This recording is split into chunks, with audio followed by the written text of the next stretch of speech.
டேய், என்னடா சொல்ற? ஒண்ணுமே புரியலடா. நம்ம செஞ்ச பாவங்களுக்காக ஏசப்பா அவரே சிலுவையில் பலியா இருக்கிறாரா? நம்ம பாவங்களை மன்னிக்கிறதுக்காக அவர் எதுக்கு சிலுவையில் பலியானதுன்னு பார்த்தா நம்மளை உருவாக்குனது அவர் தான்டா. டேய், என்னடா பேசுற? நீ அப்படி பேசுற? வேற மாதிரி பைத்தியம் கிச்சே பிடிச்சானா உனக்கு? இந்த பைபிளை நான் கையில் எடுக்கிறதுக்கு முன்னாடி இந்த உலகத்தில் நான் பைத்தியமாக தான் இருந்திருக்கிறேன். ஆனால் இப்போ தான் எனக்குள்ளே ஒரு தெளிவு வருது. நீ ப்ராக்டிக்கலாக கொஞ்சம் யோசிச்சு பாரு.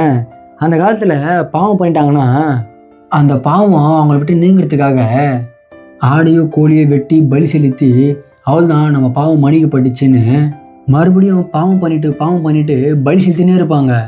ஆனால் இவரை பாரு, ஏசப்பாவை நம்ம பண்ண பாவத்துக்கும் அநியாயத்துக்கும் அட்டூழியத்துக்கும் தன் ஜீவனை கொடுத்து சிலுவையில் பலியாக இருக்கிறாரா. உன் பாவத்துக்காக நான் பலியாயிட்டேன், இனி பாவம் செய்யாதுன்னு சொல்கிறாரா. இந்த பைபிளை படிக்க படிக்க ரொம்ப இன்ட்ரெஸ்டாக இருக்குது. எனக்குள்ள நிறைய கேள்விகள் எழும்புது.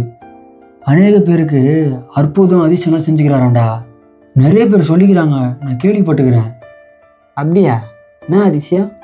சில பேரை உயிரோடு எழுப்பிக்கிறாராம், நோயில் இருந்தவங்கள குணமாக்கிக்கிறாராம், குருடனாக இருந்தவருக்கு பார்வை கொடுத்துக்கிறாராம், நம்ம நினச்சி பார்க்க முடியாத பல அற்புதங்கள் செஞ்சுக்கிறாராம். இன்னும் நிறைய அற்புதங்கள் இந்த பைபிள் இருக்குன்னு நினைக்கிறேன்.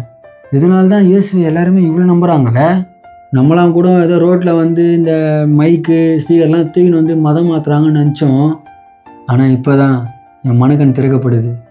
ஆமாம், நம்ம எப்படி மச்சான் ஏசப்பா கிட்ட பேசுறது? எல்லாருமே வந்து பார்த்துக்கிற மச்சான், முட்டி போட்டு அப்படியே வந்து நின்று ஜோம் பண்ணுவாங்க. நம்மளும் அந்த மாதிரி வந்து முட்டி போட்டு ஜோம் பண்ணலாமா? ஏசப்பா, நான் எவ்வளோ நாள் வாழ்ந்த விதம் உங்களுக்கு தெரியும். ஆனால் இப்போ நான் உங்கள் பிள்ளையாருக்கு ஆசைப்பட்றேன். இந்த பாவியை மன்னிச்சு ஏற்றுப்பீங்கன்னு எனக்கு தெரியும். என்னை மன்னிங்க ஏசப்பா. ஆனால் நீங்கள் என்னை தேர்ந்தெடுத்த விதம் வேறு லெவலில். நான் மட்டும் அந்த அண்ணனோட பேக் அடிக்காமல் இருந்தேன்னா இன்னும் நான் பாயாக தான் இருந்திருப்பேன்ல. இருளாக இருந்த என்னோடய வாழ்க்கையை வெளிச்சமாக ஆக்கி ஒரு உணர்வு உள்ள பையனாக ஆக்கிட்டீங்க. ரொம்ப நன்றி ஏசப்பா.